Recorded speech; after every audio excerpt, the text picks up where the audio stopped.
Just remember, you did this to yourself. Hey everybody, and welcome to the third episode of First Time DM Diaries. So when last we left our heroes, they had taken on a group of revolutionaries named the Calendar Council by betraying them and taken out one of their heads, Spike. They had also led the police straight to their headquarters and stolen a barrel of black powder, along with finding out a mole that was inside of their ranks. So where does the party go from here? Well, let's hop right in and find out. So after their long night, the party walks downstairs to the bar area of Frank's Tavern. They see Vulpes sitting at a bar reading a book and drinking at 8 in the morning. Now this is strange because 1, he's drinking so early, but 2, this is the first time they've seen him outside of his office. So Petrie goes up to him, asks him what he's drinking. He responds by saying, it's just whiskey. Pretty good stuff. Frank hooks me up usually. I let the players know at this point that while he's drinking and reading from his book, he actually looks a bit frustrated. To which Littlefoot then asks, "Are you upset with us?" And he closes the book and says, "Actually, no. You guys have done a fine job." It's at this point he lets them know that he'd been in contact with the higher-ups back at the Capitol, and while they do appreciate the efforts he's made and do understand that there is some sort of threat from the soldiers across the river, they are not in the mood for starting another war without any type of proof. Upon relaying this information, they ask him, well, what would you like us to do? To which he reminds them of what he said in the previous session, which is to say, we need to find evidence that troops were on this side of the river, then we can start our war. Now let it never be said that this party isn't creative, because as soon as they realize that all they need to do is find evidence, they start bringing up real, historical instances in which countries find dead soldiers from neighboring countries in their borders and use that as justification to go to war. So at this point, Petrie comes up with the idea of, hey, we can buy a ship, go across the river, find Stonevale troops, kill them, bring them back across the river, say they were on this side of the river, and then we can start a war.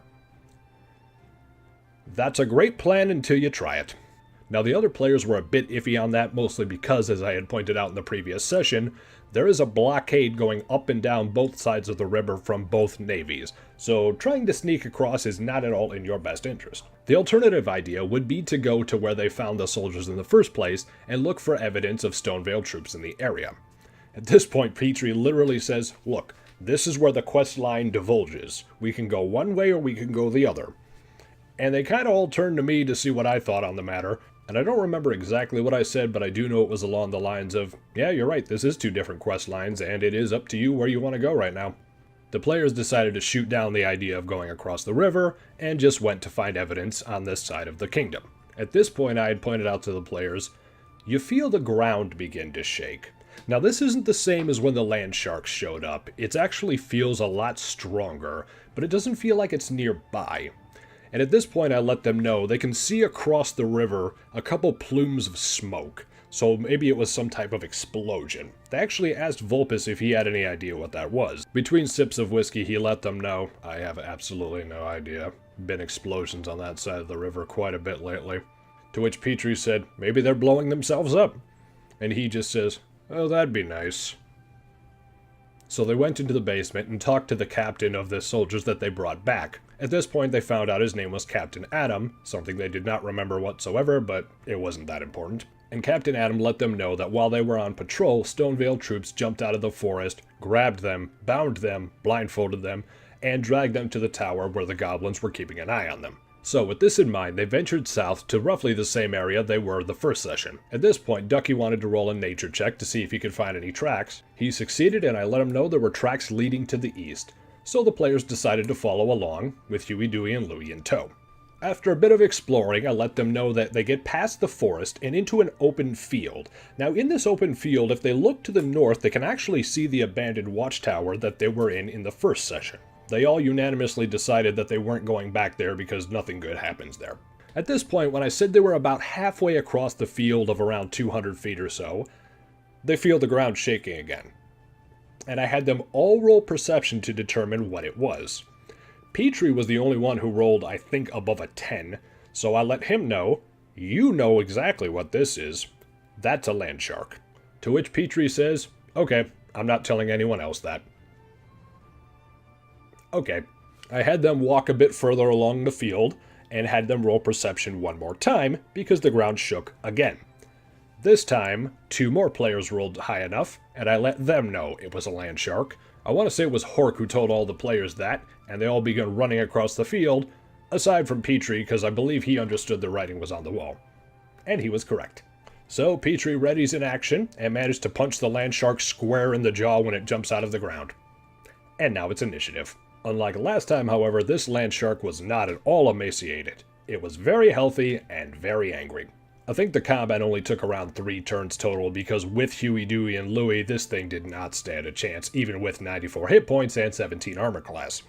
It did, however, get 1 attack in on Hork, doing 29 points of damage, and almost 1 hit killing him because I believe he was at 36 at the time. This was also when we determined that Huey, Dewey, and Louie were absolute badasses because Dewey did, I think, the most damage out of anyone in that encounter. But they managed to take it out, and Ducky used his lay on hands on Hork to heal him for 15 hit points. After this combat, they had all pointed out they would need to take a rest, and I said, well, the tower is still there. To which they said, nope, not going in there, bad things are going to happen. They should have gone in the tower. But they continue down their path, and after going through another small forest, they see a village. This is the village of Lakeview. To which Littlefoot asked, is there actually a lake there, or is it just a stupid name? Fair question, there is a lake. As soon as they get into the village, Petrie says, I am going to go up to the first able-bodied man I can see, slap him in the face, and ask him, where are the soldiers? That was about my actual reaction. So I told him, well, you see an old man pushing a turnip cart. Yes, he's able-bodied. You smack him in the face and demand to know where the soldiers are. He doesn't directly respond to you, but the look on his face implies he has absolutely no idea what on earth you are talking about. Petrie smacks him again. Asks the same question.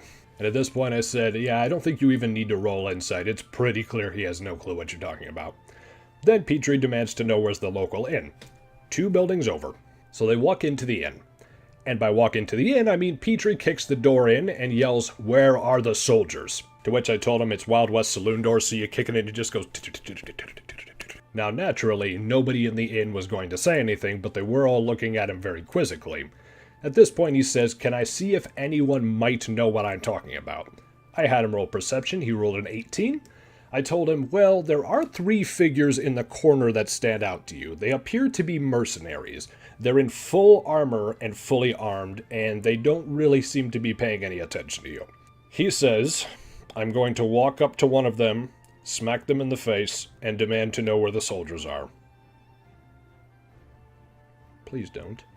Now, at this point, they just got out of a fight.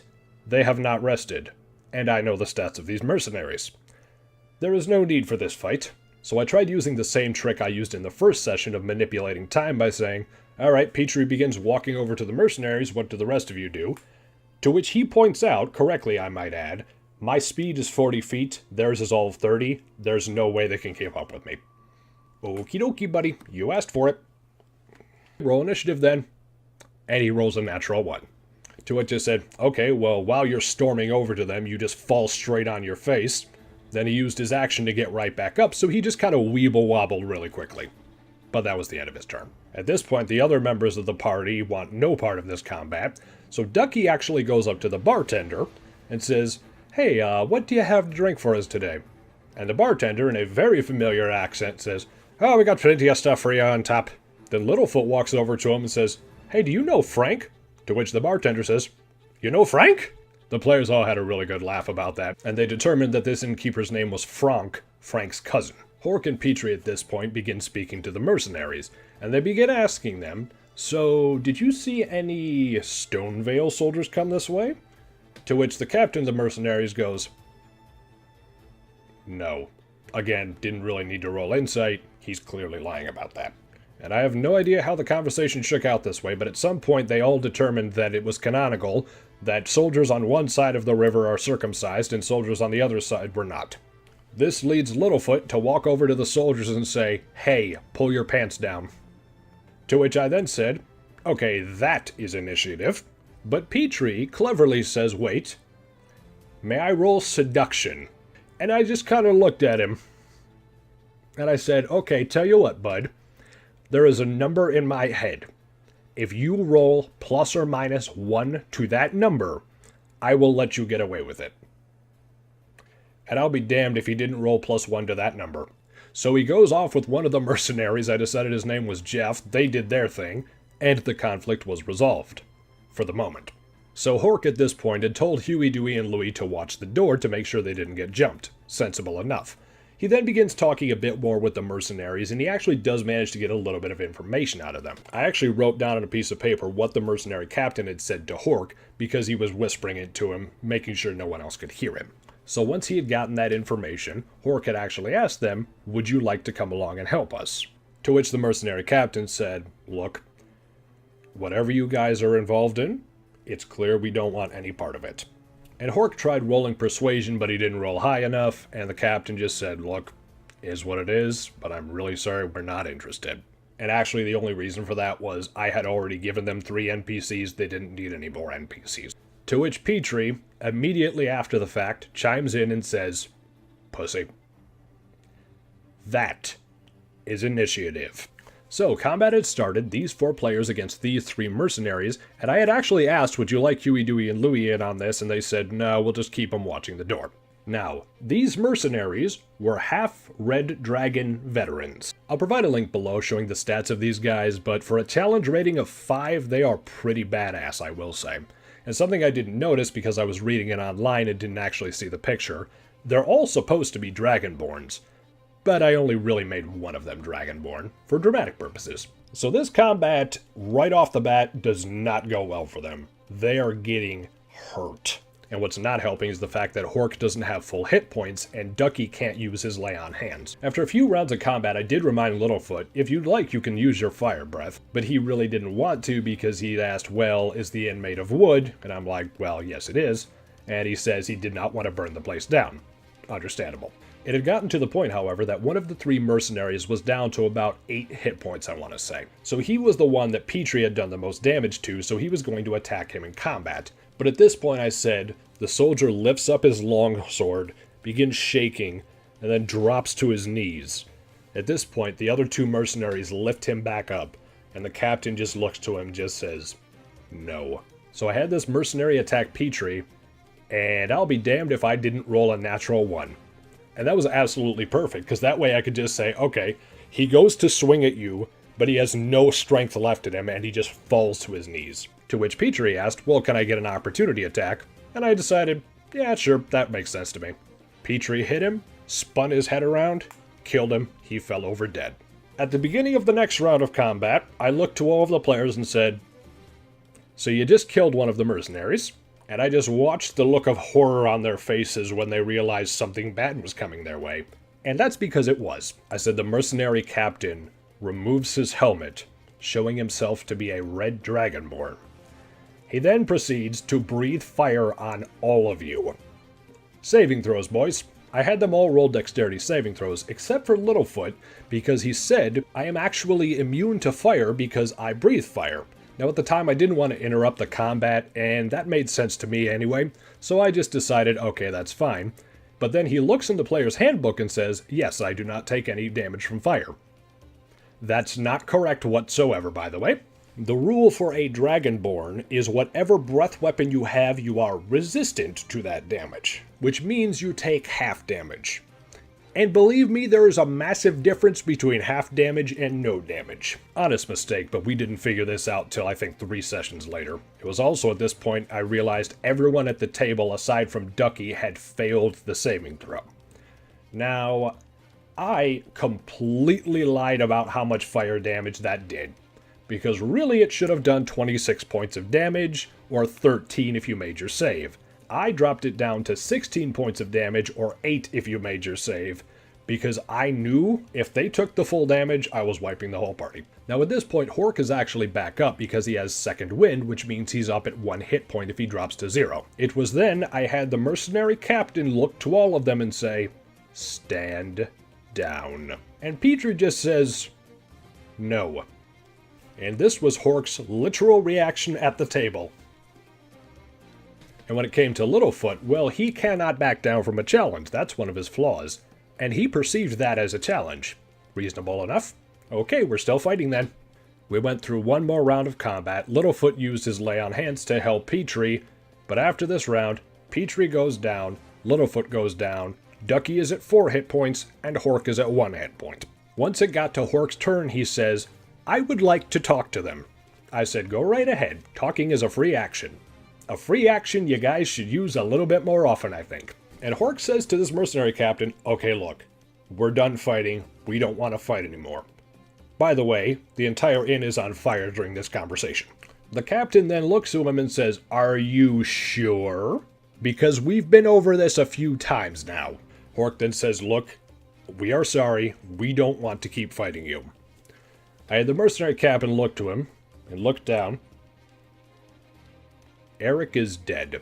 Hork says, "Okay, look, I will pay you for your loss. I will give you 15 gold. 50. 25. 30. 27. 28. Deal.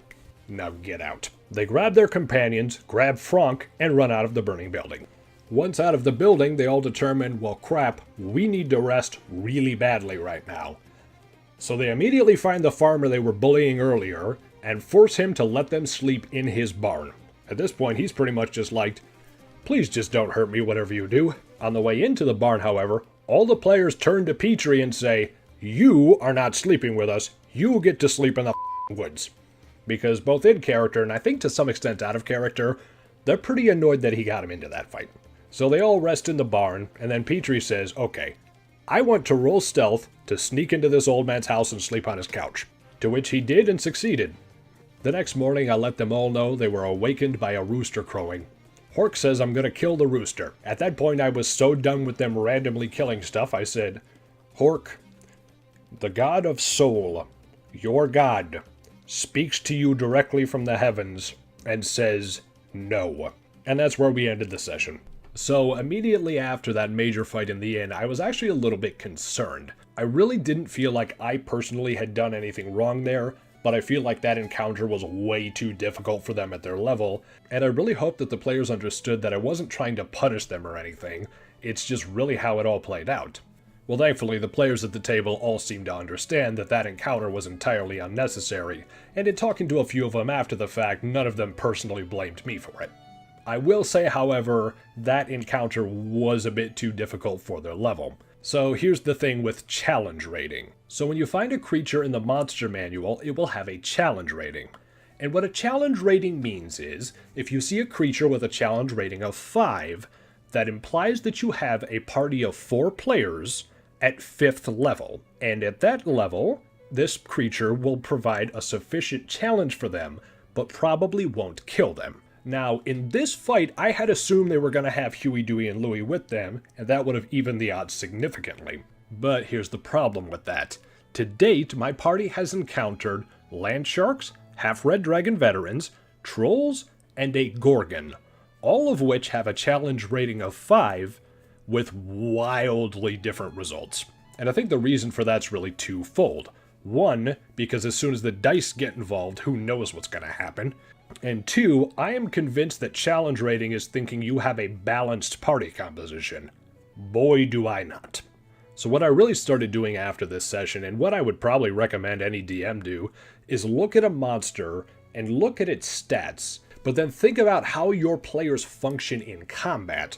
Because if you have a lot of really heavy damage dealers, as I do in my party, then facing a creature with high damage output but low hit points or armor class, it's not even going to be a fair fight.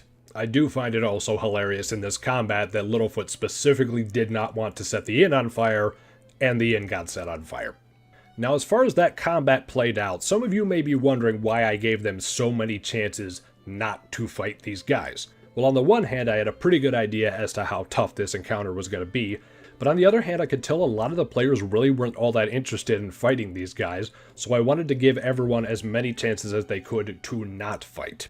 Didn't really work out, and on the other hand, this is an evil party, so they're going to fight whatever they want anyway. But as this campaign's progressed, I've gotten much more of an understanding of how my players behave, and I've kind of built the encounters around their behavior. Now, you may be wondering, if the party had wiped, what would I have done at that point?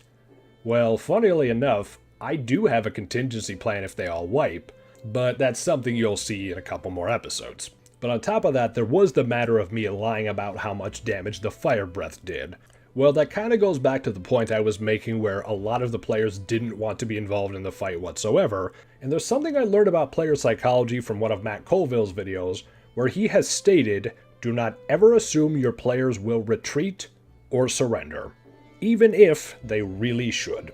Now, my players did end up surrendering, but that's when it was abundantly clear they were about to die in the next round. So it's at that point I decided I'm going to give these guys every chance I can, so that way, if the party does wipe, it's not my fault. But that's all I've got for this episode, so tune in next time when we introduce a brand new player character and find the Stonevale troops. Episode 4, titled, How's Frank? Is seeing you.